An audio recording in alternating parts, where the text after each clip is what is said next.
기도했으면 좋겠습니다.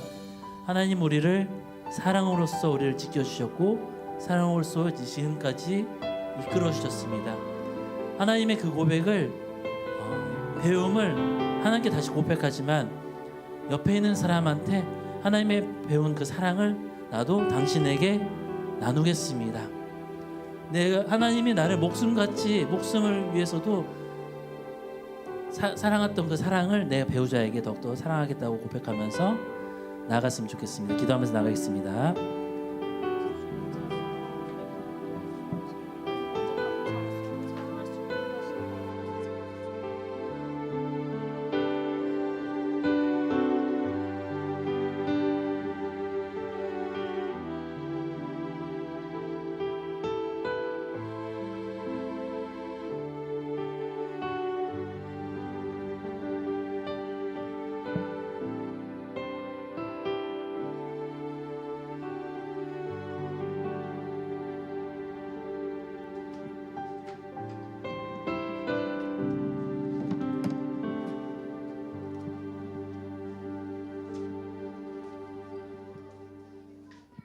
사랑이 많으신 하나님 아버지, 오늘도 귀한 주일을 허락하여 주셔서 우리를 예배의 자리로 인도하시고 주님께 예배 드릴 수 있음을 감사드립니다.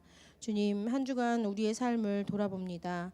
주의 자녀로 그리스도로 살아야 감에도 불구하고 죄인 중 괴수된 모습으로 살았던 우리의 모습을 돌아보며 회개합니다. 이생의 자랑과 정욕에 사로잡혀 내 뜻대로 살며 주님 모른다 살았던 저희임을 고백하며 회개합니다. 우리가 은혜 가운데 주님의 자녀임을 깨닫게 하시고 우리의 하루하루 가운데 예수님이 보여지는 삶, 하나님의 목적이 비추어지는 매일을 살 수 있도록 지금 저희 가운데 함께하여 주시옵소서.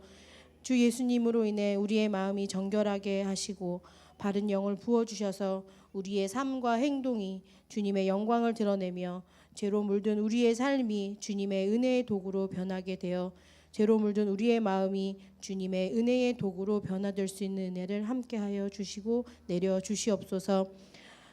신가부와 청년산부 모두 다음 주 2025년 정기총회를 준비하고 있습니다.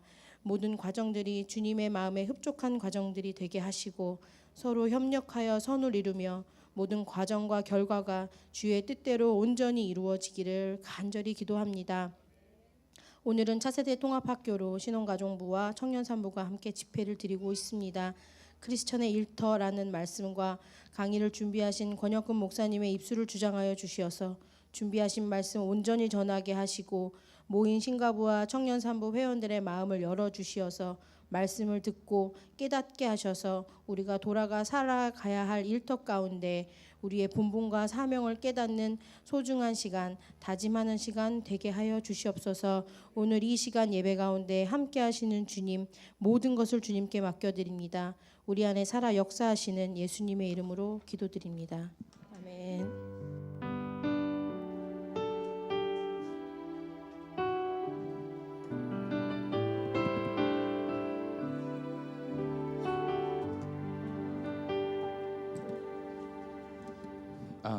네, 여러분 반갑습니다. 우리 하나님 말씀 같이 찾아보도록 하겠습니다. 하나님께서 주시는 말씀 창세기 1장 26절에서 28절 말씀. 창세기 1장 26절에서 28절 말씀. 이 물은 아래다 놓고 그냥 들었다 놨다 하면서 마시면 되는 거죠? 네, 감사합니다. 알겠습니다. 창세기 1장 26절에서 28절.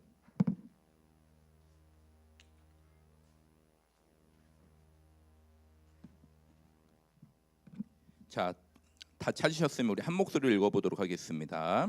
시작.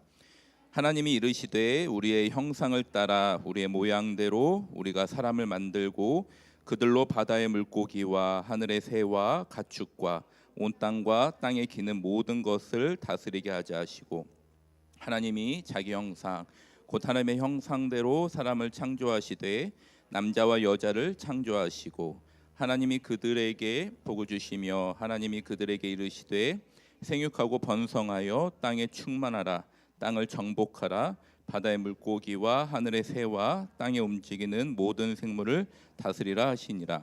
아멘. 네, 성경책도 내려놓겠습니다. 네. 저기 시계가 저 맞는 시계죠? 1시 지금 몇 분이에요? 7분인가요? 8분? 7분이요? 7분. 그러면은 제가 1시 55분까지만 하고 바로 가겠습니다. 제 교구 모임이 있어서 먼저 제 소개 PPT 한번 올려주시겠어요? 저 사진을 홈페이지에 있는 사진 옛날 사진인데 감사합니다. 저에 대해서 잠깐 좀 소개를 드릴게요. ANN이라는 선교 단체에서 1년간 중국을 갔다 왔는데 비즈니스 선교 단체였습니다. 그래서 2002년 월드컵에 갔다 왔었고요. 그리고 저는 IBF를 했습니다. IBF에서 일상선교 소그룹이라는 운영을 한 3년간 했습니다. 그리고 이제 강화도에서 펜션을 2년간 운영을 했었고요. 이따가 좀 자세히 말씀을 드리겠습니다. 이 펜션은 1,500평 그리고 객실이 14개짜리였는데 2년간 했었고요. 그리고 다 10년이 넘는 일들이에요. 그리고 저기 이제 카페도 2년을 운영을 했습니다. 이것도 잠시 후에 다시 이야기하겠습니다. 그리고 지금 현 큐그레이더로 있는데 이 큐그레이더라는 게 이제 4년이나 5년 정확히 제가 잘 모르겠지만 이게 갱신이 돼야 돼요. 지금 저는 현 큐그레이더로 있고 당연히 이제 뭐 바리스타 뭐 로스팅 뭐 센서리 뭐 다양한 자격증을 5월 해야 될 일인가요? 네, 가지고 있습니다. 그리고 FIA라는 Faith and Work라는 리더 과정을 수료했고요. 그리고 전 사단법인 일터 개발원인데 여기는 그 우리나라의 일터 사역의 1세대라고 할 수 있는 방선기 목사님이라는 분이 계신데 그분이 대표로 계신 단체고요.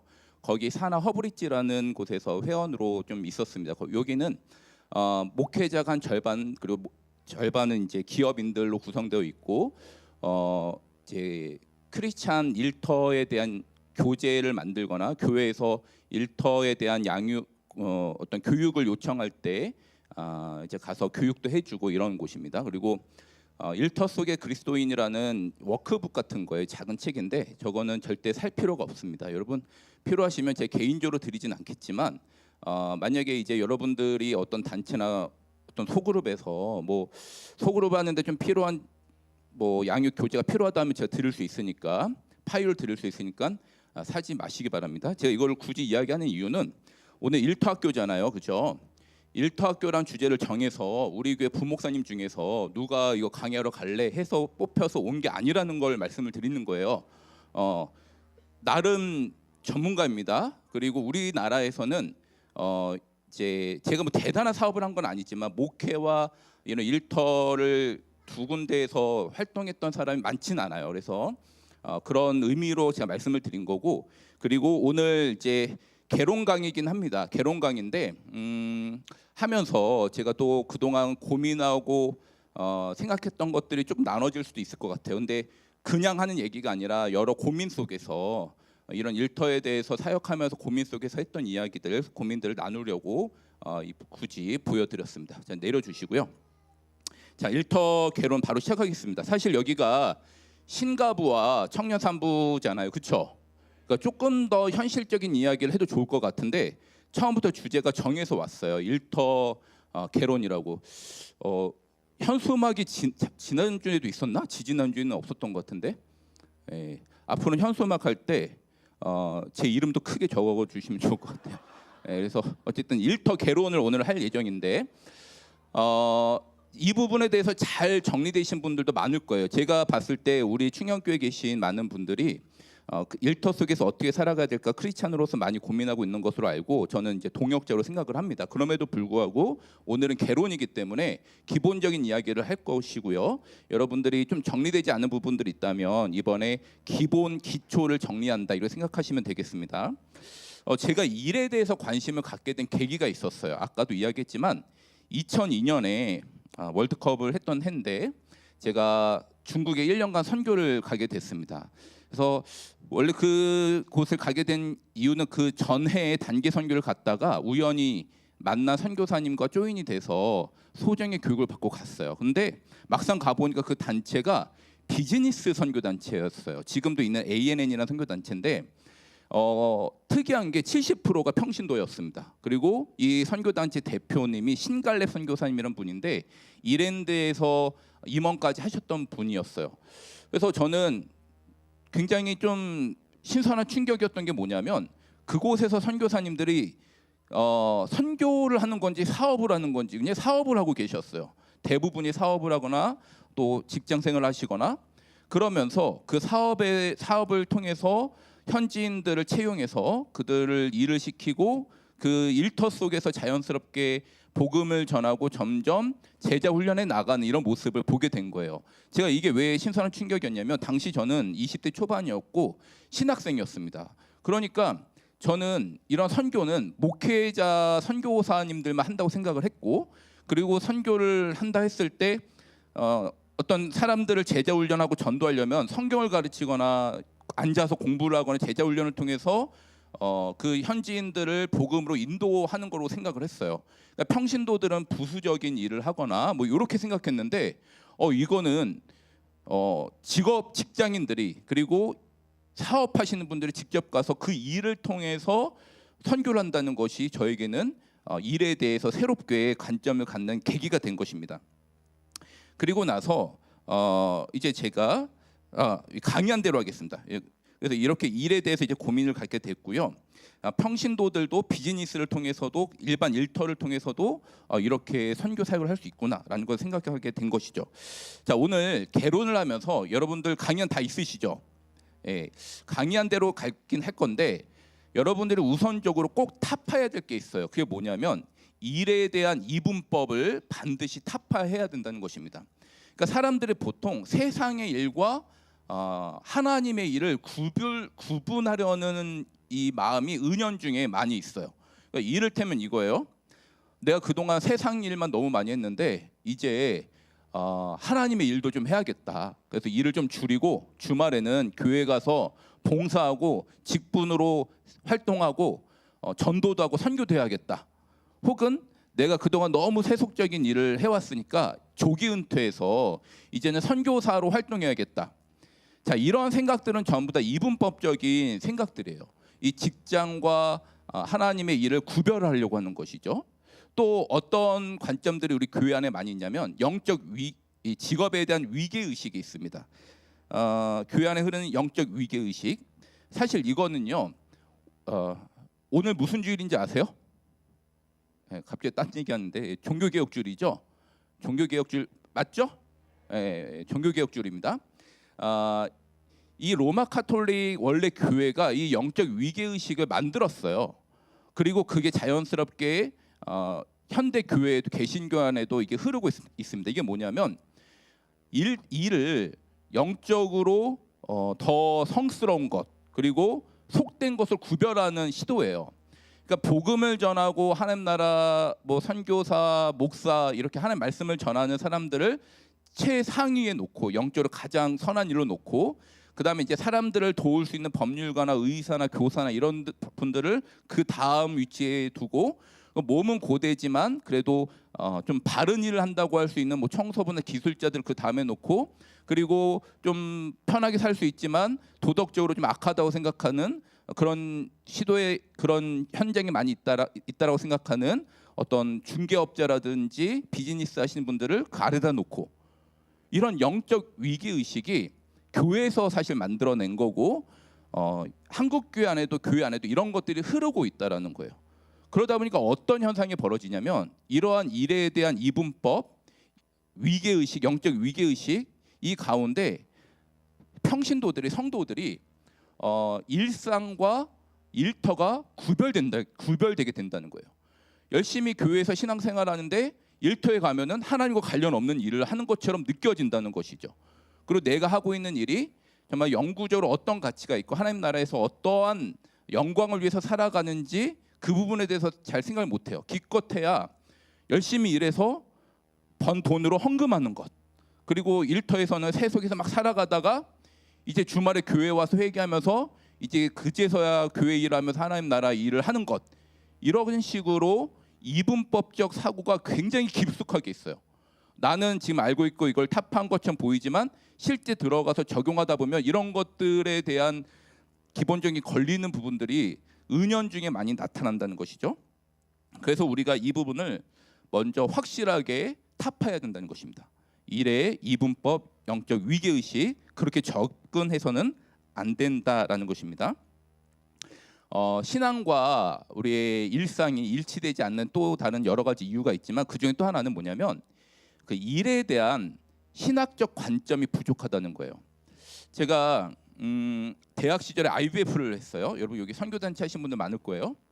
2004년에 졸업을 하고 대학을 졸업하고 학사의 모임이라고 IBF를 졸업한 학사들끼리 모이는 그 그룹 모임을 갔습니다.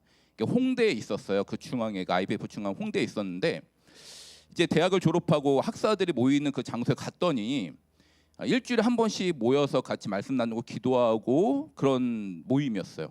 근데 이상한 게 학사들이 모이면 너무 많이 우는 거예요. 일상에서 오늘 또 패배했습니다. 너무 힘들었습니다. 내가 이 일을 계속 해야 될지 모르겠습니다. 나 정말 이직하고 싶어요. 사직서 내고 싶어요. 내가 이 공부를 계속 해야 될지 모르겠어요. 이런 질문들과 이런 고민 속에서 막 나누면서 막 울고, 그리고 이 거대한 세상의 패러다임 속에서 난 너무 작은 존재인 것 같아요. 이러면서 나누는 거예요. 근데 이게 저는 그게 사실은 그것도 하나의 충격이었어요. 왜냐하면 거기 나온 학사들은 IBF를 1, 2년 하다가 온 사람들이 아니에요. 대부분 학교에서 대표를 하거나 핵심 리더들로 활동했던 분들이고, 졸업할 때쯤에 내가 이 복음으로 충천해져서 사회에 나가서 정말 이 패러다임을 바꾸겠노라, 하나님 나라를 이루겠노라 다짐해서 나갔던 분들이거든요. 근데 모여 보니까 이게 한두 달이 아니에요. 6개월, 1년이 지나도 맨날 우는 거예요. 맨날 울어. 그래서 뭔가 잘못됐다. 왜 울까? 왜 이렇게 맨날 패배했다고 낙심할까? 이런 고민이 제 안에 들었었어요. 그래서 제가 그때 일상 선교 소그룹이라는 운동을 하게 된 겁니다. IBF 학사들 중에서 몇 명을 모아서 같이 스터디하고 공부하고 일상에서 우리가 어떻게 하나님 나라의 운동을 살아갈 수 있을 것인가라는 소그룹을 만들었어요. 이거 3년간 했습니다. 그때 제가 교회에서 교육전도사로 일하면서 이 소그룹을 운영하게 된 거죠. 이 소그룹을 하면서 제가 이제 정리했던 게 뭐냐면, 일을 성경적 관점으로 이해하는 게 중요하다.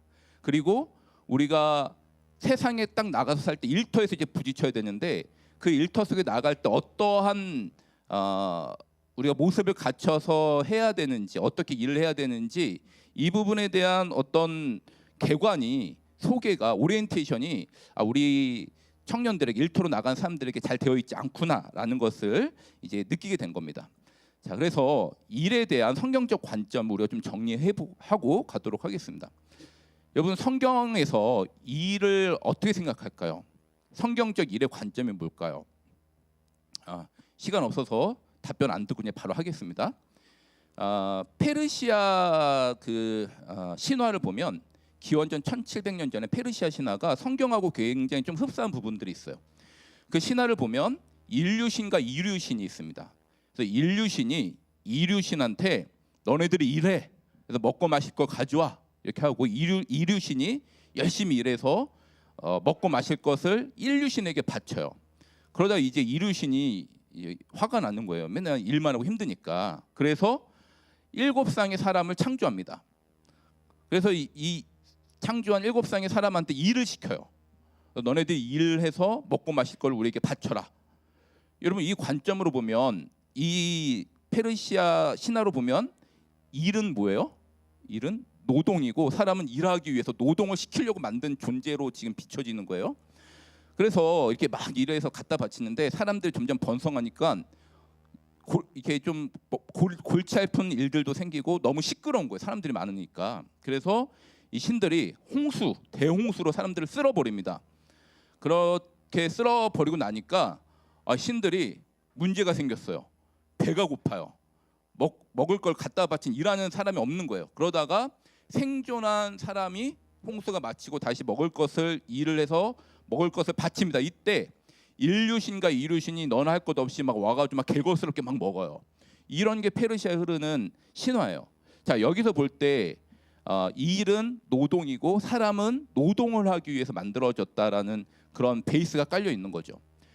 그러면 성경에는 어떨까요? 성경에는 창조, 우리 방금 아까 제가 창세기 1장을 읽었는데 이 창조의 그 부분을 보시면 1장을 보시면 하이라이트가 1장 29절이에요. 자, 1장 29절에서 하나님이 어떻게 이야기를 하셨냐면 인간을 만들어서 일을 하게 함으로 인해서 하나님 먹고 마시려고 하는 게 아니라 하나님이 인간을 위해서 모든 것을 공급해 줘요. 각종 채소와 열매를 공급해 줘요. 그리고 에덴 동산을 주시죠. 하나님은 인간에게 노동을 위해서 만들고 일을 시킨 게 아니라 인간을 존엄하게 여겼다는 거예요. 인간의 존엄성. 여기서 차이점이 있고 하나님이 인간에게 모든 것을 공급해 주시는 분으로 설명되고 있다라는 거예요. 자, 더불어서 창세기 1장 26절에서 28절 우리가 오늘 봉독한 이 말씀 속에서 성경적인 일의 관점을 중요한 세 가지를 우리가 확인할 수가 있습니다. 자, 강예한도 나와 있습니다. 첫 번째는 뭐냐면 1장 26절을 보면 하나님이 이르시되 우리의 형상을 따라. 자, 여러분 우리 인간은요 하나님의 형상을 따라 지음을 받았다라는 거예요. 맞죠? 하나님의 형상을 따라 지음받은 우리는요 하나님이 일하시는 분이심과 동시에 우리도 하나님의 형상을 따라 지음받아서 우리도 하나님처럼 일을 할 수 있는 존재라는 거예요. 자, 두 번째 26절 후반부를 보면 모든 것을 다스리게 하자 하시고, 자, 이 말씀을 보면 우리 인간에게는 굉장한 권한이 부여받았다는 거예요. 하나님이 함께 통치할 수 있는 권한을 인간에게 주셨다는 거예요. 하나님이 세상을 창조하시고 그 세상을 계속해서 이뤄가고 발전시키고 다스릴 수 있는 권한을 인간에게 주셨다. 이 권한이 인간에게 주셨다. 이거는요 힘의 원리로 세상을 찍어 누르라는 게 아니에요. 그게 군림하라는 게 아니라 하나님이 창조하신 계획에 따라서 그것을 잘 번영시키고 잘 개발해서 잘 창조해 나가서 하나님이 원래 세상을 만드신 그 목적에 따라 세상을 다스려 가라라는 의미가 담겨 있는 겁니다. 자, 세 번째는 뭐냐면 하나님이 그들에게 복을 주셨다. 여러분 이 창세기 1장 요 말씀 제가 퀴즈 하나 드릴게요. 이게 죄로 타락하기 전인가요, 후인가요? 창세기 1장 전이죠. 타락은 3장에 나옵니다. 인간의 타락은 3장에 나와요. 그러니까 여러분 여기서 사람들에게 복을 주셨다는 것은 일이 저주가 아니라 복이라는 거예요. 복으로 주셨다. 여러분 믿어지세요? 네, 그렇죠. 하나님이 일을 복으로 주셨다는 거 의미 있고 그것을 통해서 우리가 발전을 이뤄갈 수 있는 복으로 일을 주셨다는 거예요. 세 가지 다시 한번 정리하겠습니다. 우리는 하나님의 형상을 따라 지음받았기 때문에 하나님 일한 것처럼 우리도 일할 수 있고 하나님이 우리를 다스리는 권한을 주셨고 일 자체는 원래는 복으로 주셨다라는 것입니다. 자, 그런데 하나님이 이렇게 말씀만 하시고 본인이 일을 안 하면 페르시아 신화랑 다를 게 없어요. 근데 창세기 1장부터 3장의 그 창조하신 그 부분을 보시면 1장만 보더라도요 히브리어 원어로 아싸라는 단어가 5번 나와요. 1장 안에서. 이게 뭐냐면 이제 우리나라 번역은 창조로 나와 있는데 원어의 의미는 make, do라는 의미예요. 그러니까 하나님이 일을 하고 만들었다. 일을 하고 있는 존재로 계속 묘사가 되고 있는 거예요. 그러니까 하나님이 6일 동안 일했고 하루를 쉬셨던 것과 같이 우리도 하나님의 형상을 따라 일하는 존재로 만들어졌다는 것이죠. 그래서 여러분 창세기 1장에서 3장 말씀 이 앞부분만 봐도 하나님이 하신 일들이 굉장히 많이 나와요. 예를 들어 볼게요. 하나님께서 흙으로 인간을 만드셨어요. 그러니까 하나님이 최초의 예술 공예가 이렇게 얘기할 수 있어요. 그리고 에덴 동산을 만드셨어요. 그러니까 조경사이고 과수원도 만드시고 이런 일을 하셨죠. 정원을 만드신 거죠. 그리고 하나님이 아담을 잠들게 했어요. 마치 의사. 그리고 갈비뼈로 하와를 만드셨어요. 이거 뭐라고 해야 될까요? 외과 의사 뭐 이렇게. 그리고 남자에게 여자를 소개해 줬어요. 최초 결혼 정보 회사. 주례도 하셨어요. 가죽 옷으로도 입히셨죠. 패션 디자이너 뭐 이렇게 우리가 하나님이 하신 일들이 가득하다는 거 실제로. 그리고 바다의 각종 물고기, 이 하늘의 각종 새, 우주, 별과 달, 그러니까 천체와 해양과 정말 가능성이 많은 일들을 하나님이 직접 일하셨고 만드셨다라는 것이죠. 자, 이게 일에 대한 성경적 관점이에요. 하나님이 일하신 존재이시고 우리도 그 형상을 따라 일하고 있고 이거 복이다. 근데 일이 괴롭나요? 안 괴롭나요? 괴로워요? 안 괴로워요? 안 괴로우세요? 물론 가끔 안 괴롭다고 하신 이상한 분들도 있어요. 근데 일이 괴롭죠. 의미도 있지만 괴로울 때가 많아요. 저는 괴로울까요? 안 괴로울까요? 에? 괴롭습니다. 제가 우리 교회 지금 선임 목사예요. 부목사 중에 선임 목사인데 중간 관리 역할을 하는 건데 고대입니다. 이 관계 속에서의 어려움도 많고 그 중간에 역할을 또 하는 것도 힘들고 장로님도 계시기 때문에 더 이상 얘기 안 하겠습니다. 어쨌든 우리가 일이 괴로워요. 그러면 왜 일이 괴로울까요? 이유가 뭘까요? 일이 괴로운 이유는 성경은 단적으로 죄 때문이라고 이야기를 하죠. 아담과 하와가 죄를 지음으로 인해서 일이 고되게 된 겁니다. 아담과 하와가 죄를 지었을 때 어떻게 반응을 하냐면 하나님이 벌거벗은 몸을 원래는 좋게 여기셨는데 이들이 부끄러워하기 시작합니다. 그러니까 이 죄라는 관점을 여러 가지로 설명할 수 있지만 하나님의 뜻과 달리하는 것이 죄다. 하나님의 창조 질서가 어긋난 것이 죄다라고 할 수 있어요. 그러니까 하나님이 아름답고 좋게 여기신 걸 부끄럽게 여기기 시작했어요. 이 죄의 결과가 인간성과 인간의 영육에만 영향을 끼친 게 아니라 모든 피조 세계에 지대한 영향을 끼치게 되는 것이죠. 모든 창조 질서가 어그러지게 된 거예요. 그러면서 이 땅에도 엉겅퀴와 가시덤불이 나타나기 시작하죠. 그러면서 이 노동이라는 게 힘들게 된 겁니다. 왜냐하면 예전에는 에덴 동산에서 먹고 싶은 걸 마음껏 먹을 수 있었어요. 그런데 지금은 죄를 지은 이후로는 채소 하나를 먹으려고 해도 엉겅퀴를 피해가면서 엉겅퀴를 빼가면서 가시덤불에 찔려가면서 피 흘리면서 힘들게 노동을 해야 먹을 수 있는 상황이 된 거예요. 그러니까 노동이 힘겹게 된 거예요. 그리고 이거는 땅의 엉겅퀴와 가시덤불은 영적인 차원에서 모든 곳에 이 엉겅퀴와 가시덤불이 지금 우리 모든 곳곳 일상에 나타나고 있다는 거예요. 영적인 엉겅퀴, 영적인 가시덤불이 있다는 것이죠. 이런 것들로 인해서 각종 구조적인 문제들, 관계에서의 어려움들, 이러한 여러 가지 각종 부정부패, 이게 바로 영적인 가시덤불과 엉겅퀴라고 할 수 있어요. 그러니까 우리가 일이 왜 고됐냐? 노동하는 것도 힘든데 이런 부정부패와 영적인 가시덤불과 엉겅퀴 속에서 관계적인 어려움, 부정부패 속에서 일을 해야 되니 우리에게 고됨이 많고 어려움이 많은 것입니다. 하나님이 원래 세상을 창조하실 때 충분한 자원을 주셨어요. 우리가 하나님의 뜻과 계획대로 잘 관리하고 그 창조 질서를 잘 지켜가면 모두가 행복하게 살 수 있는데 탐욕과 욕심이 생겨나는 것이죠.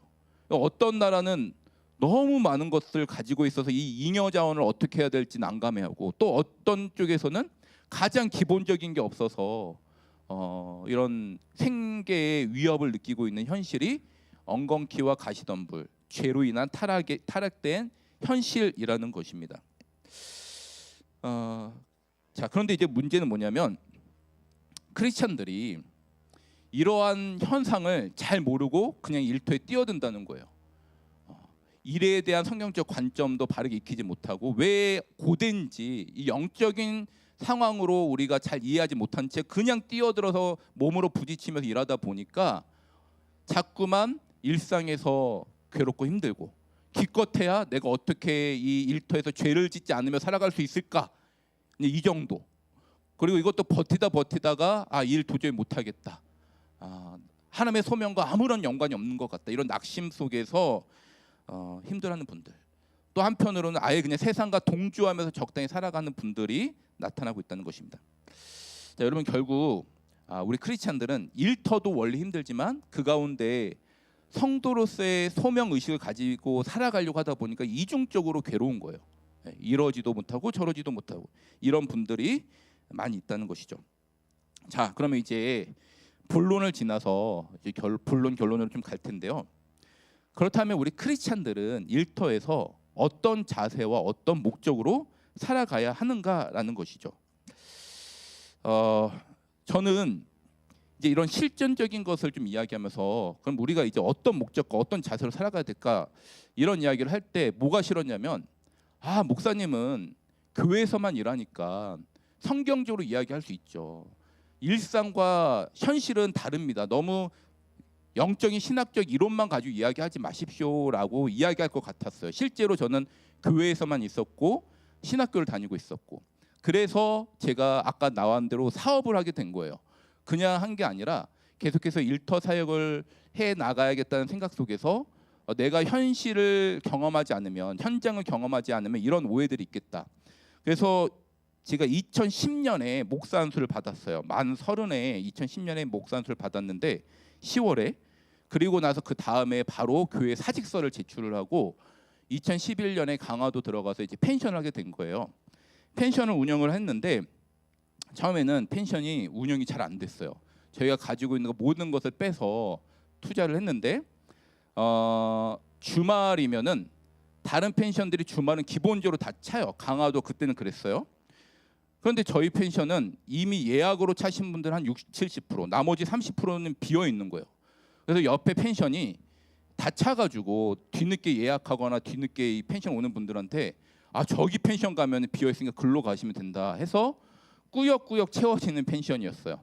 그러니까 겨우겨우 유지를 해 나가지만 투자한 것들을 회수할 수 없는 그런 상황이었죠. 그렇게 3, 4개월 정도 지나다가 어떤 컨셉을 정하고 그 컨셉대로 완전히 리모델링하고 다시 투자했어요. 어떤 컨셉이었는지 궁금하시죠? 어떤 컨셉이었냐면 애견 펜션이었어요. 요즘에는 애견 펜션이 많지만 그때는 강화도의 전문 애견 펜션이 저희가 최초였어요. 완전히 애견 펜션으로 전문화된 설비를 갖추고 했는데 매출이 5배, 6배가 쭉쭉쭉 올라갔어요. 그래서 항상 그냥 만실, 풀북. 그래서 주변에서 어떻게 갑자기 이렇게 잘 되나 하고 막 보러 오고 그러셨어요. 그러다가 2년 후에 이제 거기를 다시 양도양수하고 나오게 된 겁니다. 그리고 나서 이 카페도 한 10년 전 일이에요. 사실 요즘하고 다를 것 같아요. 근데 카페도 운영을 하면서 어떤 카페 거리에서 디저트 카페를 운영을 했는데 한 27평 정도 됐던 것 같아요. 월세 210만 원, 관리비 뭐 이것저것 뭐 3, 40만 원 이렇게 나갔던 것 같고 고정 지출이 있었고, 근데 가장 안 좋은 비수기 때도 월 매출이 2,400 이하를 찍은 적이 없어요. 그러니까 특급까지는 아니어도 굉장히 잘 되는 카페였습니다. 근데 왜 이걸 그만두고 나왔냐? 아까도 이야기한 대로 교회에 돌아와서 일터 사역을 하는 게 제 소명이라고 생각을 했고, 물론 후회를 한 번도 안 했다고 하면 거짓말이에요. 여러 목사님들이 왜 그거를 그렇게 잘 되는 걸, 특히 펜션 그렇게 잘 되는 거를 두고 나왔냐? 제가 좀 더 나이 먹었으면 다른 선택을 했을 수도 있는데 어쨌든 그렇게 나왔습니다. 그러니까 우리가 아까 또 이야기한 것처럼 이 이야기를 하는 이유는 어떤 자세와 목적으로 살아갈 것인지 이 부분을 나눌 건데, 그냥 성경적 원리로 이야기하는 게 아니라 우리의 일상에서 이 원리가 분명하게 적용이 되어야 된다는 거예요. 자, 하나님의 대위 임령과 문화 명령. 여러분 오늘 강의가 다 끝나고 이건 꼭 기억하셔야 돼요. 우리가 여전히 일상과 신앙이 일치가 되지 않고 순간순간 일상 속에서 내가 하나님의 영광을 위해서 무슨 일을 할 수 있는가, 이게 계속 고민되는 이유, 그런 반문 자꾸 생기는 게 뭐냐면, 소명에 대한 게 하나님 우리에게 주신 가장 기본적인 소명이 무엇인지 우리 일상에 잘 체득이 안 됐고, 그 소명과 직업의 차이가 정리되지 않았기 때문입니다. 여러분, 이 소명과 직업의 어원은 같아요. 부르다라는 뜻이 있습니다. 보케어라는 뜻에서 온 거예요, 라틴어. 제가 이 소명과 직업을 그냥 편하게 설명할게요. 여러분, 소명이 뭔가요? 소명은 이렇게 정의할 수 있어요.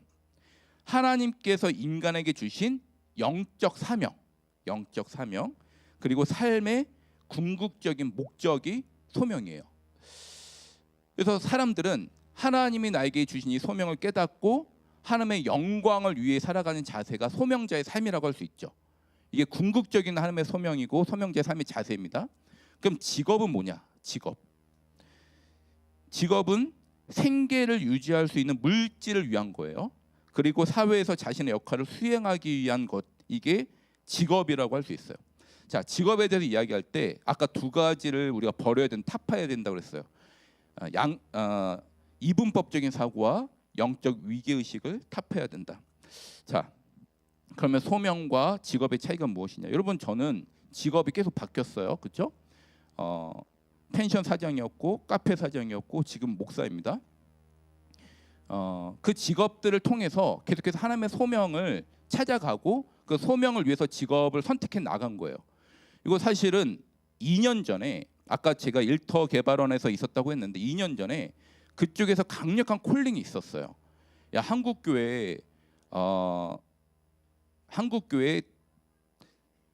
가장 주된 가장 큰 교단에서, 우리 합동치 큰 교단에서 목사이면서 그리고 이런 사업을 했던 사람, 그러면서도 충영교회라는 대표적인 교회에 있는 사람이 거의 없다. 그러니까 와서 너가 다시 사업에 뛰어들어서 사업을 하면서 일터 사역을 좀 본격적으로 추진해 갔으면 좋겠다라고 콜링이 있었어요. 그래서 진짜 다시 사업터로 돌아가려고 했어요. 그래서 담임 목사님하고 상담을 한 2번, 3번 했던 것 같아요. 근데 이제 2번, 3번 하면서 이제 담임 목사님과 이야기하면서 하나님이 저에게 주신 소명을 다시 한번 고민하게 되고, 사업터보다는 교회로 부르심이 맞고 교회에서 일터 사역을 해야겠다는 생각이 들어서 거절하고 거의 갈 뻔했는데 다시 꾸준히 다시 교회로 지금 일을 하고 있는 거예요. 여러분, 이런 차원에서 우리의 모든 직업은 소명 안에 포함될 수가 있어요. 단순히 생계 유지를 위해서 일하는 게 아니라 그 직업을 통해서 하나님의 영광을 위해 살아갈 때, 하나님 나라를 위해 살아갈 때 그 모든 직업은 소명이 될 수 있는 겁니다. 그런데 직업만이 소명은 아니에요.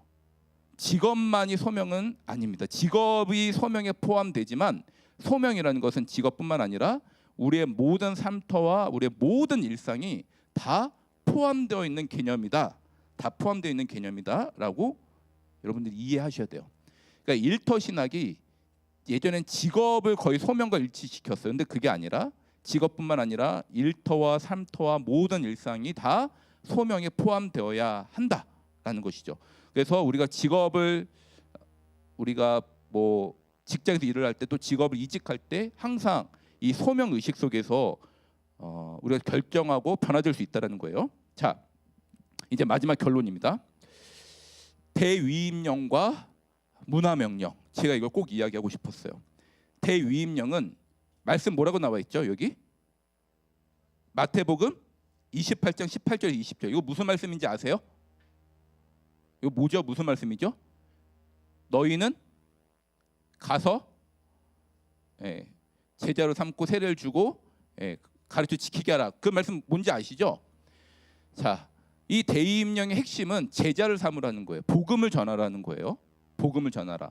예수님이 12제자를 불러서 이 마지막에 대위임령을 주셨는데 예수님이 3년 동안 클래스를 연 게 아니에요. 대학 강의를 한 게 아니라 함께 동고동락하면서 삶을 통해서 이 대위임령을 가르쳐 주셨어요. 이게 성도에게 부여된 가장 궁극적인 핵심 소명 중에 하나라는 거예요. 우리는 어느 곳에 있든지 무엇을 하든지 복음을 전하는 삶, 제자를 삼는 삶이 하나님이 우리에게 주신 궁극적인 소명이라는 거예요. 두 번째 우리에게 주신 궁극적인 소명이 무엇이냐면 문화명령이에요. 문화명령. 오늘 처음 같이 읽은 본문 말씀입니다. 생육하고 번성하여 땅에 충만하라. 땅을 정복하라. 모든 생물을 다스리라. 이거를 우리가 일터 신학 쪽에서 문화명령 혹은 창조명령이라고 이야기를 해요. 하나님이 세상을 창조하셨는데 그 창조를 모든 일상에서 모든 문화에서 동일하게 하나님의 뜻과 계획대로 더 발전시켜가는 명령, 이게 창조명령이고 문화명령이에요. 그런데 여러분, 이 명령은 타락 전이에요, 타락 후예요? 타락 전이에요, 타락 후예요? 다시 얘기하는 겁니다. 타락 전입니다. 타락 전. 그러니까 예전에는 하나님 창조하신 걸 잘 발전시키기만 하면 됐는데 죄가 들어왔어요. 지금은. 그러니까 모든 문화와 모든 일상이 죄로 어그러졌어요. 그래서 지금의 우리의 문화 명령은 뭐냐면 하나님의 창조 질서를 죄악에서 다시 원래 상태로 회복시켜 가고 거기서 더 나아가서 하나님은 원래 창조하신 목적대로 모든 일상과 모든 문화를 새롭게 하나님의 뜻대로 변화시켜 가는 사역이 문화 명령이고 창조 명령이라 할 수 있어요. 자, 이 두 가지 가장 기본적인 소명, 문화 명령과 대위임령, 이걸 정리하면 이렇게 됩니다. 모든 일상에서, 모든 문화에서, 모든 삶터와 일터에서 궁극적으로 하나님의 복음을 전하고 제자 삼는 것이 우리의 기본적인 하나님의 소명이다라는 것입니다. 자, 그러면 우리가 실제 직장에서 일장 소명과 연결될 수 있다라는 거예요. 그걸 찾아가셔야 되는 거예요. 그리고 그것을 더 가치 있게 우리가 추구해 가야 된다는 거예요. 제가 몇 가지 예를 적어놨어요. 여러분, 우리는 창조하는 일에 지금 하나님과 같이 동역할 수 있는 거예요. 하나님이 세상을 만드신 창조주인 것처럼 정보 테크놀로지에서 일하시는 분들, 예술이나 음악이나 디자인 이런 쪽에서 일하시는 분들이 창조적인 일을 지금 하나님과 동일한 일을 하고 있다.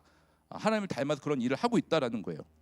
유지하는 일, 하나님이 세상을 창조하고 유지한 것처럼 우리도 유지하는 일, 서비스업이나 공무원이나 집안일 이런 일들을 할 수 있다. 이거 너무 기초적인 건데 뺄게요. 여러분, 그거 보면서 내가 하고 있는 일들이 지금 하나님이 하신 일과 어떤 연결이 있는지 고민해 보시고, 죄를 짓는 일이 아니라면 우리는 다 그 일터와 삼터에서 하나님이 창조하신 소명의 삶을 살아갈 수 있고 대위임령과 문화명령의 삶을 우리도 적용해서 살아갈 수 있다라는 것을 여러분들이 적용해 갈 수 있으면 좋겠어요. 자, 이제 결론인데요. 저는요, 이 강의를 청년부에서는 한 3번 했어요. 근데 신가부하고 청년산부도 일터 개론을 해달라는 거예요. 근데 아까도 이야기했지만 저는 여기 계신 분들이 50% 이상은 이런 일터 개론이 정확하게는 아니어도 어느 정도 이해하고 있으리라고 생각이 들고, 저는 일터 동역자라고 생각을 합니다. 저는 이러한 세미나들이 단회적으로 끝나지 않았으면 좋겠고 어떤 무브먼트가 일어났으면 좋겠어요. 청년 1부와 청년 2부 우리 후배들이 일터에서 고민하고 일터에서 뭐 이직 문제, 관계 문제 이런 힘들어하는 것들, 여러분들은 이미 한 걸음 더 나가시고 경험하신 분들이에요. 그래서 여러분들이 이제는 좀 통합적으로 같은 직군여도 좋고요. 제가 경험했을 때는 세대가 같이 좀 모여서 20대부터 30대, 40대까지, 저는 50대, 60대에도 가능하다고 봐요.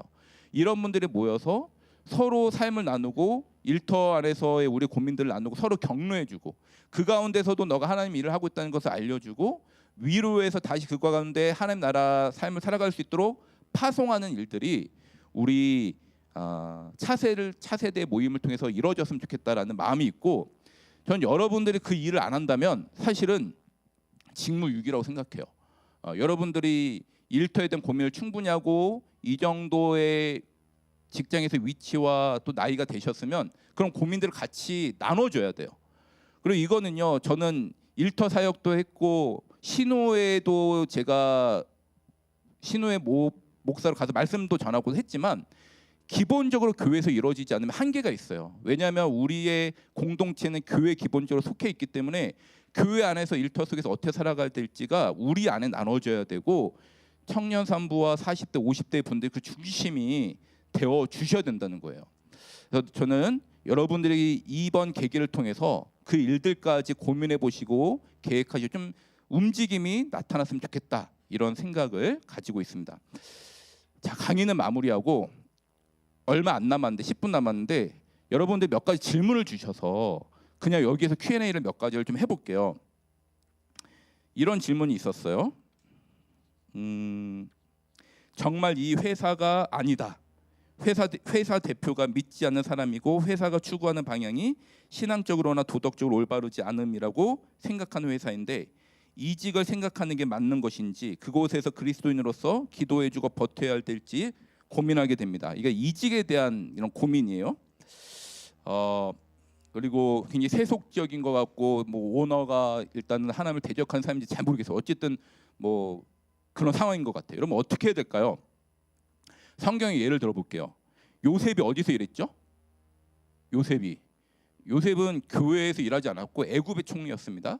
느헤미야 페르시아의 술관원이었어요. 다니엘, 예. 에스더의 남편이 누군가요? 에스더의 남편 잘 모르죠? 우리 구원과 아무 상관없습니다. 아하수에로 왕이라고 이상한 사람이에요. 하여튼 네. 그 300 보셨어요? 300 영화? 거기에 그 이제 페르시아 왕 그 시커멓게 생긴 머리 이렇게 그 사람 있죠? 그 사람이 아하수에로입니다. 에스더 남편이에요. 에스더 남편. 이런 분들 오바댜 북이스라엘의 가장 악한 왕 아합 밑에서 일했던 사람입니다. 여러분 그 사람들이 그 일터에서 야 여기가 진짜 천국이구나. 너무 행복하다. 우리의 오너가 정말 참 인격적으로 훌륭하고 그랬을까요? 아니죠. 그러니까 여러분 우리의 일터는요 어두컴컴할 수밖에 없고 영적으로 어둠이 일반적이에요. 심지어 기독교 기업이라는 곳도 들어가면 그런 부분이 있어요. 예수님이 제자를 보내시면서 이리 가운데 보낸다고 하셨어요. 그렇죠? 꽃밭에 보낸다고 하지 않았어요. 그리고 너희들 그럼에도 불구하고 세상이 빛이다로 이야기하셨죠. 지금부터 제가 Q&A 드리는 것은 가장 기본적인 성경적 원리만 말씀드릴 거예요. 근데 실질적으로 들어가면 상황과 그 이제 현실이 조금씩은 다 달라요. 다 적용할 수는 없지만 기본적인 원리만 말씀드린 겁니다. 여러분 이런 가운데 있을 때는 일터 신학에서는 어떻게 접근을 하냐면 내가 그곳에서 성도로서 비출 수 있는 빛이 조금이라도 있으면 그 가운데 있어야 된다고 이야기합니다. 왜냐하면 그런 곳일수록 성도의 역할이 성도가 더 필요한 곳이기 때문에 그렇다라는 거예요. 그래서 여러분들이 그곳에서 더 빨리 썩어지지 않도록 조금이라도 정화될 수 있도록 하는 것도 굉장히 중요한 역할이다라고 생각을 하셔야 돼요. 그런데 이게 기본적인 것이지만 신앙에 있어서 중요한 양자택일을 하는 순간에는 여러분 결단하셔야 돼요. 그 일터 속에서 중요한 양자택일을 할 때 순교자적 마음으로 결단을 해야 될 때도 있다. 그리고 이직에 대해서는 여러분 이직 준비 하실 수 있으면 하세요. 저도 이직 준비 지금 열심히 하고 있어요. 이직 준비는 우리가 해야 되는데 내가 현재 일하고 있는 그 윤리에서 벗어나면 안 돼요. 거기서 열심히 준비하는 거는 우리가 해야 되고 기회 있는 대로 우리가 이 기회가 요 얘기는 좀 뺄게요. 자 어쨌든 우리가 이직을 준비할 수 있어요. 근데 이직을 할 수 있는 기준이 여러 가지가 있지만 어떤 기준을 보통 이야기하냐면 내가 일하고 있는 사람이 불신자와 일하고 있는 것 그리고 내 오너가 불신자이기 때문에 불신자에게 충성하는 것 이거는 일터 신학에서 이직의 조건이 안 돼요. 그런데 내가 일하고 있는 것이 하나님의 뜻과 하나님의 소명과 전혀 연관이 없다. 그럼 우리가 이직을 고민해야 되고요. 또 하나 내가 이직을 함을 통해서 하나님 나라와 하나님의 일에 더 궁극적으로 내가 할 수 있는 것이 더 많다라고 생각할 때도 우리는 이직을 진지하게 고민할 수 있어요. 여기서도 우리의 그 일터에 대한 이중적인 생각이 들어가면 안 돼요. 꼭 성스러운 일로만 이직해야 된다는 게 아니에요. 어떤 일을 통해서도 어떤 세상의 일을 통해서도 우리는 그 가운데서 하나님의 역할을 해나갈 수 있으니까 그것도 포함해서 지금 이야기를 한 겁니다. 자, 두 번째 질문 한번 넘어가 볼게요. 도덕적이지 못하고 성경적이지 못한 오더에 대해서 우리가 취해야 할 자세는 무엇인가요? 뻔히 안 되는 줄 알고 있는데 될 수 있다고 거짓 보고해야 될 때, 부당한 요구를 들어줘야 할 때 어떻게 해야 합니까? 비슷한 질문인데 관행이란 이름으로 지속된 온 좋지 않은 일들에 동참하도록 권유받을 때 모든 것을 단호하게 거절해야 할까요? 이건 이제 일터 윤리에 좀 포함되는 거예요. 그러니까 일터 속에서 우리가 관행적으로 악한 일, 거짓말 이런 것들을 해야 될 때 어떻게 해야 되는가? 이것도 일터 신학에는 크게 세 가지 관점이 있어요. 첫 번째는 덜 악한 걸 선택해라. 덜 악한 거. 예를 들면 라합의 거짓말. 라합이 정탐꾼을 살려주려고 왕에게 거짓말을 해요. 이걸 어떻게 해석해야 될 것인가? 두 번째는 더 거룩한 걸 선택해라, 더 가치 있는 것, 더 높은 선을 추구하라라는 관점이 있어요. 히브리 산파가 히브리 여인들이 그 애굽 시절에 그 애굽 왕이 히브리 산파의 남자들 다 죽이라고 했을 때 그 히브리 산파가 아니라 산파가 가서 출산을 돕죠. 그때 생명을 살리기 위해서 어떤 거짓말을 하냐면 우리가 가기 전에 히브리 여인들이 너무 강해가지고 힘이 세서 금방 출산을 해서 이게 죽일 수가 없다, 이런 거짓말을 해요. 그러니까 이런 것들을 더 높은 선을 추구하는 거짓말로 바라보면서 생명을 살리는 게 더 높기 때문에 이렇게 추구할 수 있다라고 주장하는 분들이 있어요. 또 세 번째가 뭐냐면 무조건 절대주의가 있어요. 죄를 절대 지어서도 안 되고 거짓말해서도 안 되고 우리가 꼭 반드시 정직하게 행해야 된다. 이게 다 단점들이 있어요. 뭐냐면 덜 악한 거, 더 좋은 선, 이런 것들은 기준이 모호하다는 거예요. 다 주관적이라는 거예요, 기준이. 그리고 절대선은 현실에서 동떨어진다라는 것이죠. 근데 이제 저는 뭐라고 생각하냐면요, 일터 속에서 이런 윤리적인 문제가 있을 때 기본적으로 우리의 양심의 기준은 예수 그리스도가 되셔야 됩니다. 우리의 양심의 기준은 예수 그리스도예요. 우리의 선의 기준도 예수 그리스도예요. 그러니까 예수님은 모든 시험에 처했지만 죄를 짓지 않았어요.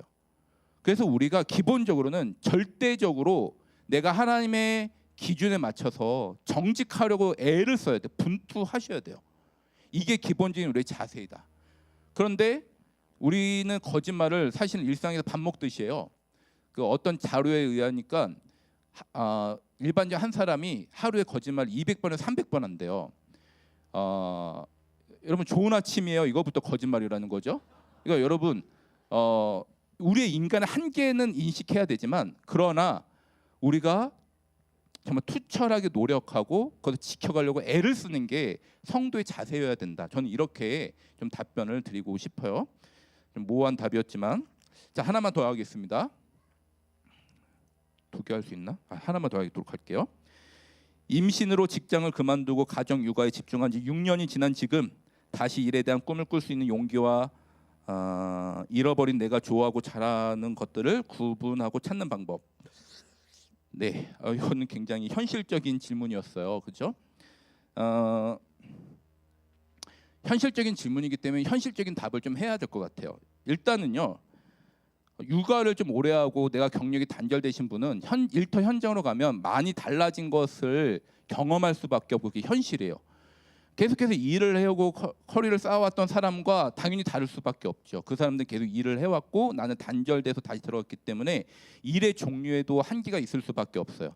그리고 예전에 내가 했던 일을 그대로 하는 것도 사실 어려울 수 있고, 그리고 이제는 내가 혼자가 아니라 딸려있는 아이들이 있다면은 일도 선택해야 돼요. 파트타임을 할 것인지 풀타임을 해야 될 것인지 상황이 달라질 수밖에 없어요. 그런데 일단 여러분들 이런 상황에서 어떤 관점을 가져야 되냐면요, 그 일에서 나를 평가하는 관점과 그 일에서 나의 위치를 나의 정체성으로 판단하면 안 된다는 거예요. 나의 가치로 판단하면 안 된다는 거예요. 우리는 좀 더 넓은 관점에서 하나님 우리에게 주신 궁극적인 소명의 가치로 우리 자신을 봐야 돼요. 아까 꼭 잊지 말아야 될 2가지의 소명 말씀을 드렸잖아요. 대위임령과 그리고 문화명령.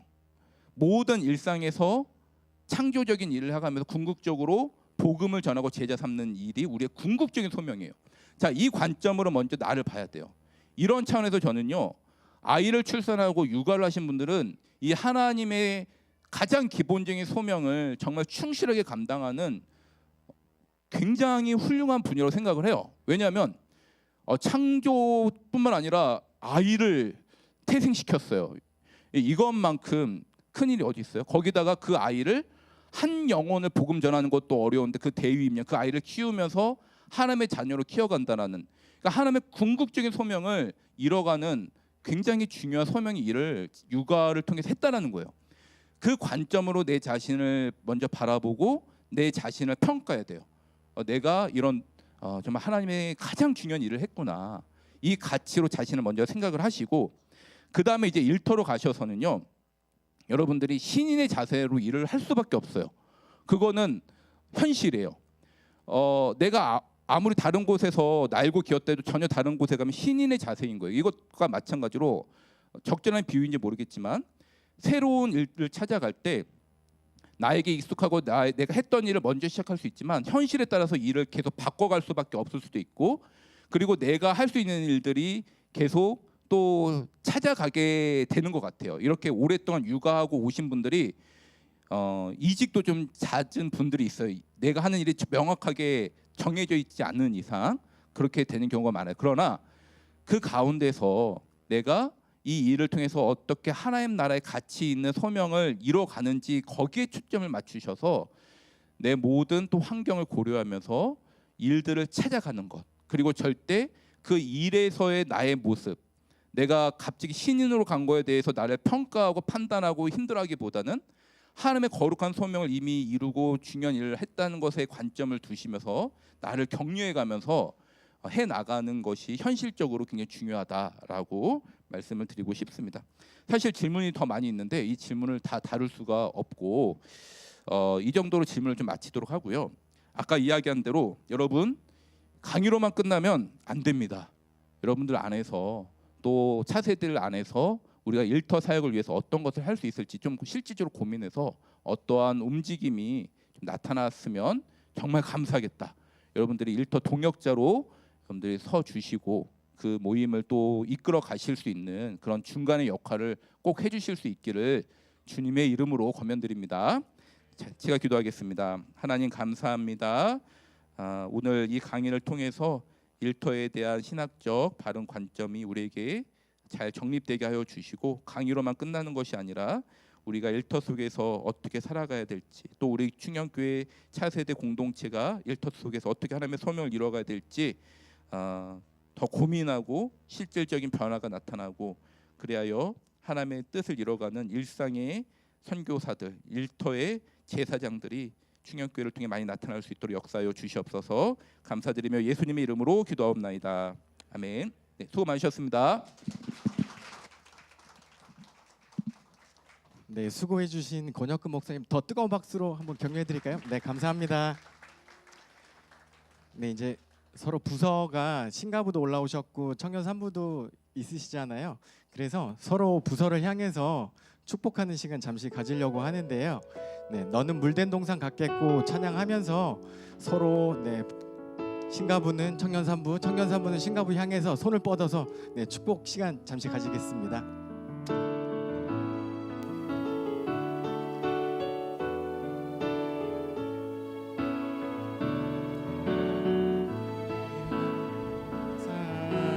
인도하시리 마른 땅에서도 너를 만족시키리 물된 동산 같겠고 마르지 않는 샘 같으리 너는 물된 동산 같겠고 마르지 않는 샘. 신가부는 청년산부 바라보시면서 신가부가 하겠습니다. 너는 물된 동산 같겠고 신가부가 해주시는 거예요. 청년산부 마르지 않는 샘 같으리 너는 물된 동산 같겠고 마르지 않는 샘 같. 청년산부가 신가부 해드리겠습니다. 크게 너는 물된 동산 같겠고 마르지 않는 샘 같으리 너는 물된 동산 같겠고 마르지 않는 샘 같으리. 네, 감사합니다. 네, 이제 지금 차세대 위원장으로 섬기시는 박성철 장로님 나오셔서 신가부와 청년산부에 잠시 격려하는 말씀 전해주시겠습니다.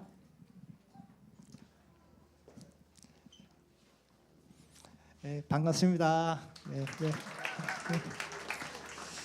실은 그 제가 한 15년 전쯤에 청년 2부 지금 청삼 부감으로 한 3년 있었거든요. 그때 거기 막내들이 지금 다 리더들이 다 돼 있는 것 같아요. 그 당시. 그리고 신가부 같은 경우는 보면 옛날 우리 그 대학 선교팀 멤버들도 있고 그래서 지금 이 자리에 와 있지만 이 청삼이랑 이 신가부는 저한테 되게 좋은 추억이 있는 곳 같아요. 하여튼 반갑습니다. 오늘 목사님 설교 그 말씀을 쭉 들었거든요. 근데 저는 직장 생활 25년 했어요. 그리고 개인 사업 지금 한 14년 차 하고 있거든요. 39년째 지금 제가 일하고 사회생활 하고 있는데 오늘 말씀을 들어보면서 진짜 명강이다. 제가 겪었던 내용들을 다 이거를 고민했던 내용들을 다 말씀해 주신 것 같아요.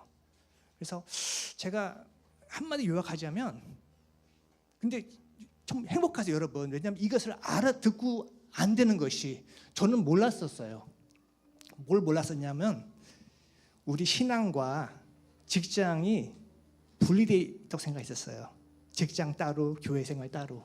저는 그렇게 살아왔었는데 어느 날 하나님께서 은혜 주셔서 직장과 신앙과 교회 생활은 이게 분리되어 있는 게 아니구나. 하나 연결되어 있는 거구나. 그래서 깨닫게 해주시는 게 한 10년 좀 된 것 같아요. 그 이후로 제 삶이 되게 단순해졌어요. 정말 오늘 말씀대로 살 수 있으면 일터에서나 가정에서나 정말 우리 삶이 되게 단순해지고 그 단순함 안에 있는 풍성함을 하나님께서 선사해 주실 거예요. 꼭 그것을 이루시기를 소망합니다. 네. 제가 2주 전에 그 청일리 브릿지는 다 미혼들이잖아요.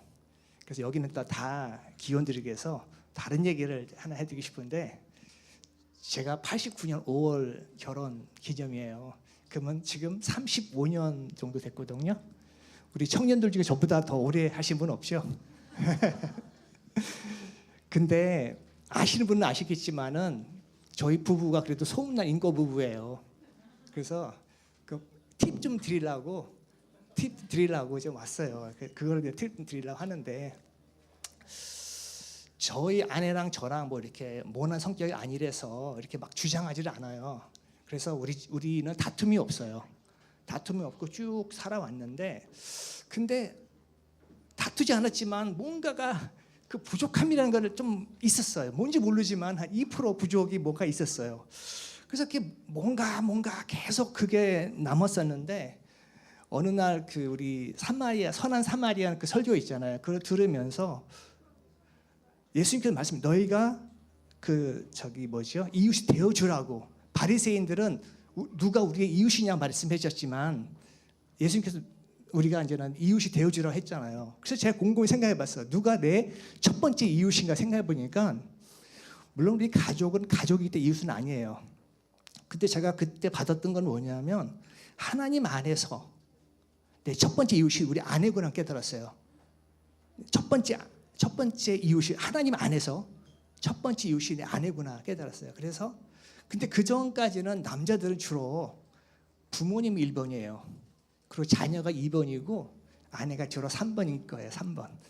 그리고 여성들은 대체로 자녀들이 1번이고 그리고 부모가 2번이고 남편은 또 뭐 저 밑이죠. 요즘은 그 강아지만도 못하더라고요. 그래서 제가 우리 아내한테 이랬어요. 앞으로 내 삶 속에서 당신을 모든 것에 우선순위 두겠다고 그랬어요. 모든 것에 우선순위 두겠다고. 근데 그때서 우리 아내 뭐라 그러는지 알아요? 왜 이제서 얘기하냐고. 그래서 제가 난 그동안 성경을 잘 몰랐다고. 성경을 잘못 알았기 때문에 이제 앞으로 정말 당신을 최우선 두고 내가 사겠다. 하고서 제가 첫 번째로 한 게 뭔지 아세요? 카톡에 사진을 바꿨어요. 카톡에 우리 아내 사진을 제가 올렸어요. 그게 이제 첫 번째 그러니까 모든 것을 우선순위를 하겠다. 그러고 나서 우리 아내도 반응해 주더라고요. 올리더라고요 또. 이렇게 반응을 해줘야 되는 것 같아요. 그러니까 손을 내밀 때 같이 반응해 주는 것 같아요. 그래서 지금은 그 2%가 해소됐어요.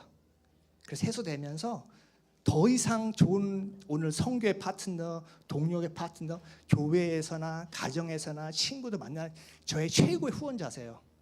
그래서 이것을 TV니까 우리 그 남편들은 아내가 가장 최우선의 대상이고 아내들도 남편이 최고의 최고의 최선의 그 대상이 될 때 정말 풍성한 그 가정에서 그 은혜가 있다고 생각이 들어요. 그래서 여성들 잘 아셔야 될 게 뭐냐면 남자들은 아내의 인정을 받으면 세상에 나가서 힘을 엄청 얻어요.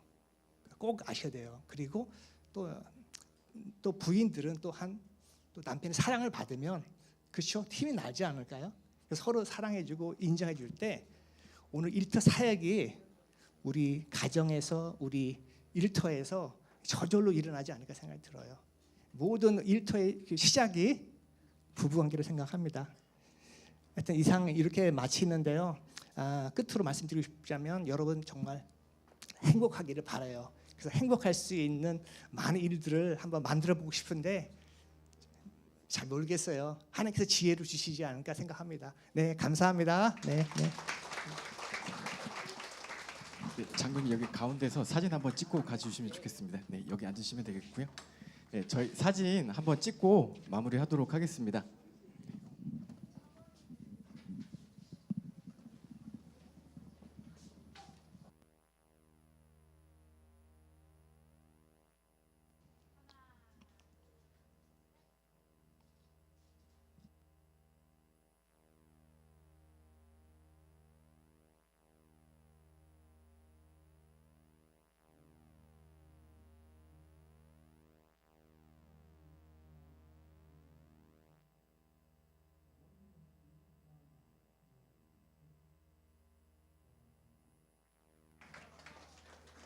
네, 장로님께 뜨거운 박수 한번 더 드릴까요? 네, 감사합니다. 좋은 말씀 해주셔서 감사드리고요. 네, 이제 신가부는 이동해 주시면 되겠습니다. 네, 오늘 간식으로 봉구스 컵밥 준비했는데, 네, 맛있게 드셔주세요, 신가부. 네, 네, 이동해 주시면 되겠습니다. 신가부 이동하시면 저희 청년 3부는 광고 진행하고 친교 시간 가지도록 하겠습니다.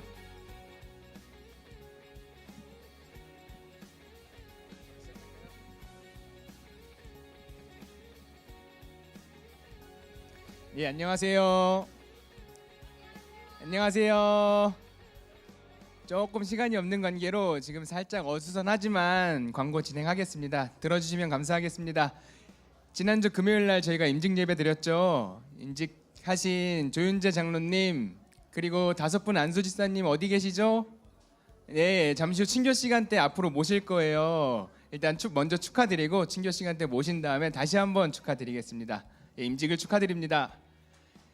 다줌기도회 안내입니다. 이번 주 화요일 저녁 9시에 저희 다줌기도회로 모입니다. 순장님들께 전달받은 링크로 줌 접속해 주세요. 그리고 중요한 기도 제목 있으신 분들께서는 먼저 목사님께 말씀해 주시면 감사하겠습니다. 그리고 다음 주일 날 제7차 성찬식이 있습니다. 11월 3일 다음 주일이고요. 1부에서 3부 예배 시에 있으니까 다음 주 성찬 주일에 꼭 같이 참석해서 성찬의 기쁨을 나누시면 좋겠습니다. 예, 성인 세례 학습 입교식 오늘 찬양 예배 시에 있습니다. 본당이고요. 대상 되시는 분들께서는 찬양 예배 때 꼭 빠지지 않고 참석해 주시면 되겠습니다. 그리고 유아 세례식이랑 교육 안내인데 오늘부터 교육이 시작됩니다. 근데 혹시라도 교육 신청 못하신 분들께서는 얼른 신청하셔가지고 저희 청산 목사님이시죠, 유영민 목사님께 문의하시면 될 것 같습니다. 그리고 유아 세례는 11월 24일 주일 찬양 예배 때 있습니다. 네, 날짜 참고해 주세요. 예, 그리고 본당 지하 주차장 바닥 공사를 한 번 더 공사를 한다고 합니다. 일시는 다음 주 월요일부터 금요일 오전까지고요. 그래서 지상 주차장, 제2교육관 지하 주차장을 사용해야 된다고 합니다. 그래서 이번 주 수요일 날 혹시 교회 아니면은 이번 주 주중에 오시는 분들께서는 지하 주차장 못 쓰시니까 이거 참고해 주시면 되겠습니다. 그리고 등산 소그룹 모임 안내 오늘 있습니다. 아차산 등산한다고 저번 주에 말씀해 주셔가지고 일정 참고하시면 되고 집합 장소는 고구려 대장간 마을 구리입니다. 예, 문의사항은 김요한 등산 소그룹장님께 지금 손 들고 계시죠? 예, 손은 들고 계신데 문의 주시면 됩니다. 그리고 찬양팀 팀원 모집 안내입니다. 이것도 저번 주일날 말씀해 주셨는데 모집 기간이 이번 주 목요일 10월 31일까지예요. 지원 자격이 85년생 이후 청삼 6개월 이상 출석 또 예배를 사모하며 함께 찬양하길 원하는 분들 모두 다 대상이 지원 자격이 되시고요. 신청은 순 목장님 통해서 지원해 주시고 문의가 있으시면은 찬양팀 또는 찬양팀장님 한승원 집사님께 문의 주시면은 될 것 같습니다. 예, 그리고 단기 선교 보고 잠시 후 친교 시간대 있겠습니다. 라오스 다녀오신 안성용 부장 집사님 그리고 권혜은 집사님 모셔서 선교 보고 듣는 시간 있겠습니다. 그리고 지금 단교 선교 중인 네팔 포카라 지역의 이기덕 집사님, 이윤배 집사님 계속 네팔 선교 중이신데 네팔 땅 영혼들과 또 선교 중인 분들을 위해서 같이 기도 부탁드리겠습니다. 예, 그리고 오늘 악법 저지를 위한 200만 연합 집회 있는 거 아시죠? 서울 광장에서 오늘 오후 2시부터 5시까지 지금 하고 있을 거예요.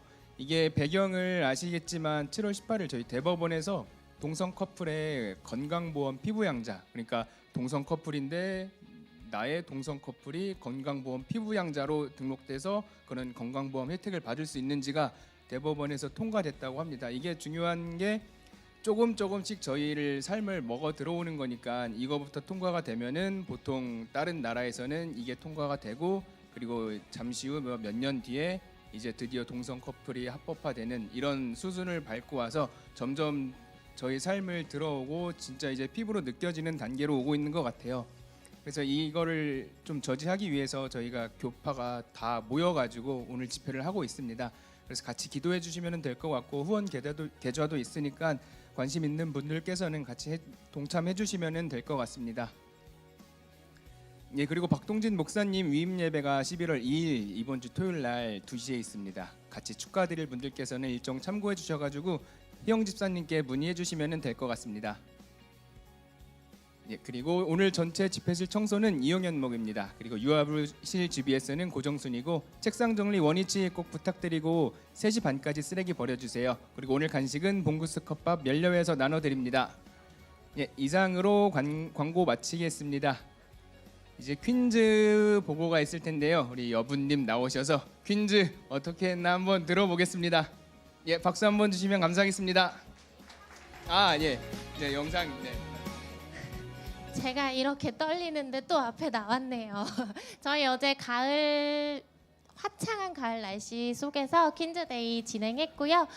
사진과 영상과 제 말로는 다 담을 수 없지만 은혜로웠던 풍성한 교제의 시간 준비된 영상으로 먼저 만나보시고 다시 말씀드리겠습니다. 영상 보여주세요.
어떠셨나요? 저희 어제 이렇게 평일이 아닌 주말 낮에 이렇게 한가롭게 같은 주제를 가지고 모여서 나누니까 처음에 어색하기도 했는데 그 여유로움과 평안함에서 오는 그 시간이 너무 좋더라고요. 그래서 또 오늘 보니까 이렇게 반가울 수가 없어요. 그래서 이런 퀸즈라는 또 킹스라는 행사가 왜 있게 되었나라는 생각이 또 감사함에 또 들었고요. 저희들 처음에 모였을 때 되게 어색했었는데 그래도 이 상황이 주는 그 컨셉에서 또 먼저 다가가서 대화하고 이야기 나눠볼 수 있어서 되게 감사한 시간이었던 것 같아요. 그리고 또 그 다음 침묵 게임 때는 저희 남부 회장님께서 부회장님께서 이제 협조를 해주셨는데 이제 직업이 의심케 할 정도로 너무나 센스 있고 매끄러운 진행 속에서 저희들 또 열심히 게임을 했고요. 다소 역동적이고 조금 유치할 수도 있겠다 싶었던 그런 게임들을 처음 만나는 분들과 역시 몸으로 부대껴야 금방 무너지는 것 같아요. 금방 또 어색함을 풀고 즐겁게 게임에 임해 주셨고요.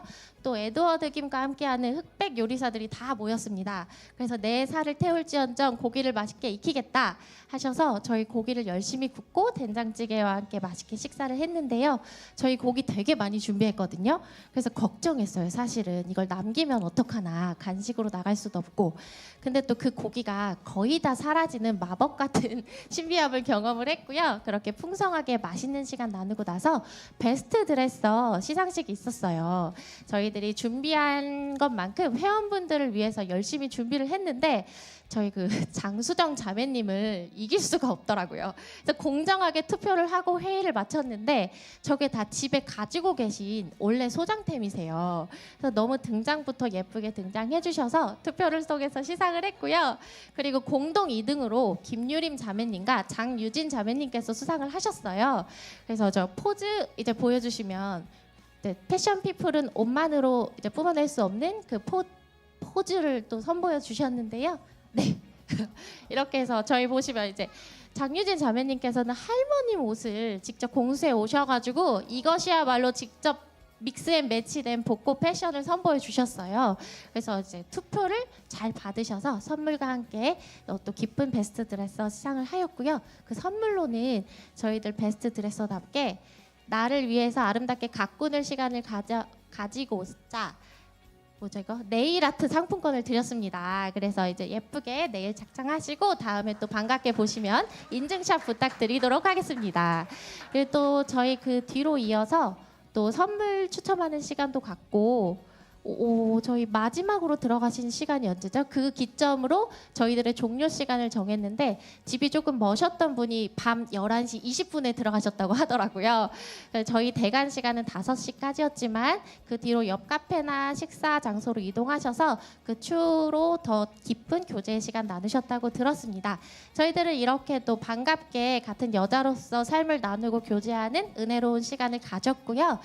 킹스도 가만히 있을 수 없었죠. 저희 또 혼자 계신 자녀가 없으신 분들은 휴식의 시간을 보내셨을 수도 있지만 육아를 맡아서 하셨던 분들은 또 킹스 방에서 이벤트가 있었다고 해요. 그래서 아빠와 자녀들이 함께하는 보라트 하는 사진도 남겨주시면서 이제 그 시간들을 함께 공유해 주셔서 킹스 분들께도 너무 감사드립니다. 저 같이 박수 치도록 하겠습니다. 네, 함께 참여해주신 킹스분들과 킹스분들 다음 해에도 또 멋진 시간들 준비되어 있으니까요. 그때 또 기대하면서 또 다음에 만나도록 하겠습니다. 감사합니다. 네, 안녕하세요. 오랜만에 친교로 인사드리겠습니다. 네, 반갑게 옆에 분들과 인사 나눠주시면 감사하겠습니다. 노래 틀어주세요. 안녕, 안녕. 자, 안녕하세요. 자, 한 주 동안 어떻게 지내셨는지 반갑게 인사하는 시간 잠깐 갖도록 하겠습니다. 네. 오늘은 라오스 선교를 마치고 돌아오신 분들을 앞으로 모시고 선교 보고를 듣는 시간을 갖도록 하겠습니다. 안성용 부장 집사님과 권혜원 집사님 앞으로 나와주시면 감사하겠습니다. 박수로 맞이해 주세요. 네, 네, 앞으로 와주시면은. 네, 선교 기간 선교를 어떻게 하고 오셨는지, 어떤 사역을 하고 오셨는지 짧게 말씀 부탁드리겠습니다. 어린이 사역을 주로 했고요. 교회는 4군데가 방문해서 선물 전달하고 또 어린이 사역도 하고 있습니다. 우리 옆에 있는 권혜은 지사님께서는 그 무용으로다가 그 좌증을 장악하는 무용으로 그렇게 해서 그 저도 여태까지 선교사에서 그런 거 한 번도 못 봤는데 아주 멋있게 그 선교 하는데 아주 크게 도움되고 거기 있는 분들도 굉장히 감동하는 그런 자리였습니다. 네. 감사합니다. 네. 그러면은 무용으로 사역을 하셨다고 하는데 잠깐 보여주시겠습니까? 짧게라도 보여줘. 조금만 한 번만. 동영상을 주셨나요? 동영상이 없다고 합니다. 와, 야, 네, 감사합니다. 네, 이렇게 라오스 선교를 마치고 돌아오셨다고 하는데 가장 은혜를 받았던 시간은 어떤 시간이었는지 한번 말씀해 주시면 좋겠습니다. 지금 라오스에는 지금 우리 협력 선교사나 동역 전도사가 없거든요. 그래서 근데 이번에 가서 그 후보들을 한 서너 분을 찾았어요. 근데 그런 분들이 그런 후보를 찾았고 또 라오스가 보면 항상 느끼는 게 우리보다 여러 가지 환경이 열악하잖아요. 경제적으로도 열악하고 또 탄압을 많이 받는 나라인데 그런 과정에서도 교회에 모여서 일요일 날 모일 수 있다는 것 자체가 그 굉장히 핍박을 받으면서도 모이는 거거든요. 그 아마 신앙의 깊이로 따지면은 우리하고 비교할 수 없을 정도로 갈급하게 정말 붙잡고 그 하나님 붙잡고 있는 모습이 참 감동적이었습니다. 네. 저도 너무 전 사실 제 이야기를 하자면 이렇게 8년 전에 제 여동생을 83년생인데 잃었어요. 그 이후로 좀 하나님도 많이 원망을 했던 때가 있었는데 그래서 교회도 거의 5년 동안 안 나온 적도 있었고 근데 다시 하나님이 저를 사랑하신다는 것을 다시 깨닫고 다시 좀 제가 할 수 있는 거에 대해서 좀 여러 나라 사람들에게 좀 하나님을 알리는 제가 가진 달란트로서 그런 게 좀 생기더라고요. 소명이라고 하면 소명일까 이렇게 생겼는데 좀 제 자신에 대해 그러니까 선교를 가면 갈수록 제가 너무 많이 부끄럽고요. 네, 너무 많이 회개도 하게 되고 더 낮아진 모습으로 더 내년에도 라오스 또 가고 싶어요.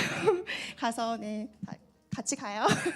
네, 그래서 좋은 선교가 근데 솔직히 좀 보여드리고 싶었는데 제 자랑은 아니라 좀 이렇게 약간 그런 어떤 식으로 했는지 보여드리고 싶은데 좀 그러니까 청년부에서 그렇게 동영상을 많이 띄웠잖아요. 그 네팔 갔을 때 그래서 그거를 주신 줄 알았는데 그래서 조금 아쉽긴 한데요. 내년에 청년 자매님들 같이 가요. 네, 감사합니다. 감사합니다. 네, 자리로 들어가 주시면 감사하겠습니다. 네, 다음으로는 저희 저번 주 금요일에 안수집사 임직 예배가 있었어요. 저희 청산매는 조영종, 조천영, 박준영, 강승호, 한정석 집사님이 계셨는데요. 앞에 지금 같이 계시면 앞으로 나와 주셔서 같이 축복하는 시간 갖도록 하려고 하는데 계신가요? 네, 그러면은 앞으로 나와 주세요. 왜냐면 지금 각자 사역에서 계신 분들이 계시니까 안 계시는 분들은 그 앞으로 나와주시면 감사하겠습니다. 네, 같이 축복하는 귀한 시간이니까 앞으로 꼭 나와주세요. 조영종 집사님도 앞으로 나와주시면 감사하겠습니다. 안녕 친구들. 안녕. 네, 먼저 여기 이렇게 한정석 집사님은 안 계시니까 먼저 이렇게 저희 축복하는 시간인데 이제 안수 집사님이 되셨잖아요. 또 새로운 마음으로 새로운 가짐으로 어떻게 교회에 봉사하고 싶으신지 간략하게 한번 말씀을 소감을 해주세요. 네, 안녕하세요. 반갑습니다. 이 교회 안수 집사라는 거를 저도 자세히는 몰랐는데 어떤 분께서 얘기하시는 게 교회 직원이 되었다라고 하시더라고요. 더 큰 책임으로 더 큰 마음으로 그리고 섬기는 마음으로 쭉 나아가고자 합니다. 그동안 많이 부족했는데 더 부족한 거를 하나님이 더 이끌어 주신 부족한 저를 더 연약한 저를 하나님이 그 일의 길로 사역의 길로 인도해 주시면서 더 연단시키신다고 생각을 하고 그냥 부족한 부분들 하나하나 순종하면서 나아가고 그렇게 하도록 하겠습니다. 감사합니다. 네. 축하합니다. 축하드립니다. 또 짧은 소감 부탁드리겠습니다. 옆에 준혁이 형과 똑같은 마음입니다. 네, 그렇다면 이제 조천영 집사님은 네, 열심히 하겠습니다. 네, 감사합니다. 네, 소감 한번 말씀해 주시죠. 이하 동문입니다. 네. 한마음 한뜻으로 같이 가시겠다는 안수 집사님들의 많이 축복해 주시고 우리 축하하는 마음으로 같이 축복하는 시간 갖고 부장 집사님 나오셔서 기도로 GBS 친교 시간 마무리하겠습니다.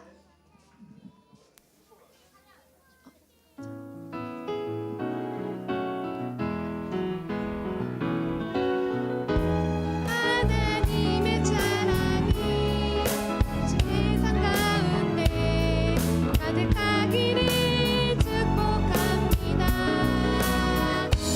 하나님의 은혜가 우리 가운데 가득하게 기도합니다.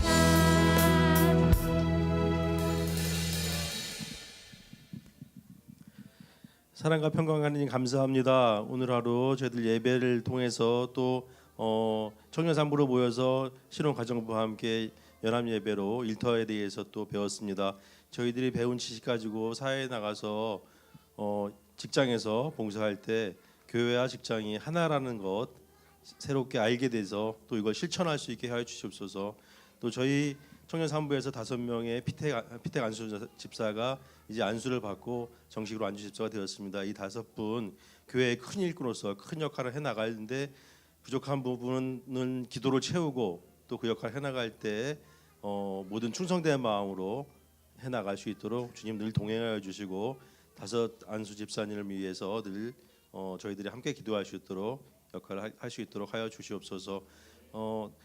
앞으로도 많은 행사가 있습니다. 이런 행사에서 주님 청년 산부가 저희 충현교회의 허리로서 역할을 충실히 해나갈 수 있고 또 그 역할을 통해서 저희 충현교회를 새롭게 더 발전시켜 나갈 수 있고 또 이웃과 세상 속으로 뻗어나갈 수 있는 교회를 만드는데 저희 청년 산부를 크게 사용하여 주시옵소서. 이 모든 말씀 거룩하신 예수님의 이름으로 기도드리옵나이다. 아멘.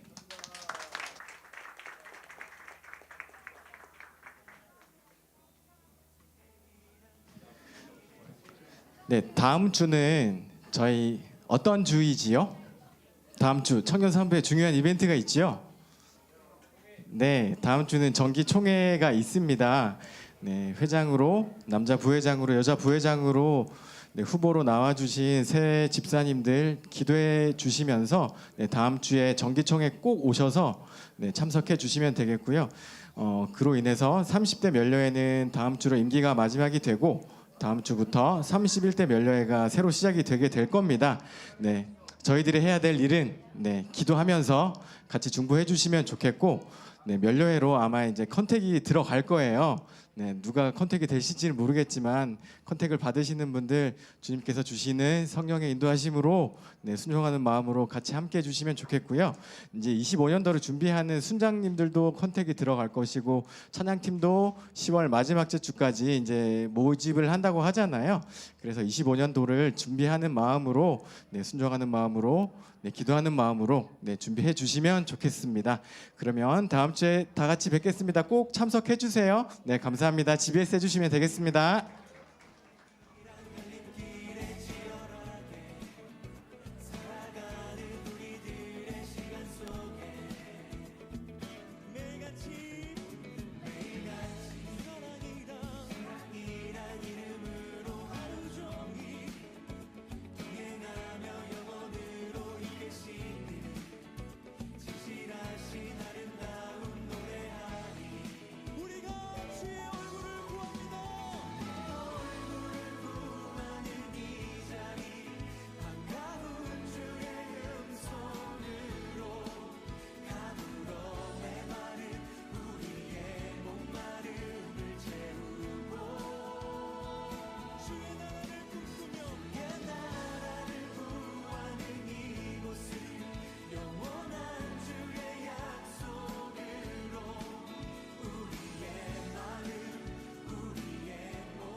예, 잠시 말씀드리겠습니다. 혹시 남자 집사님들 분들께서 시간 되시면은 가운데 노란 책상 좀 요한홀로 옮겨 주실 수 있으실까요? 남자 집사님들께서 시간 되시면은 가운데 노란 책상 좀 요한홀로 의자랑 옮겨 주시면은 감사하겠습니다. 예, 부탁드릴게요. 같이 옮기시면 될 것 같습니다.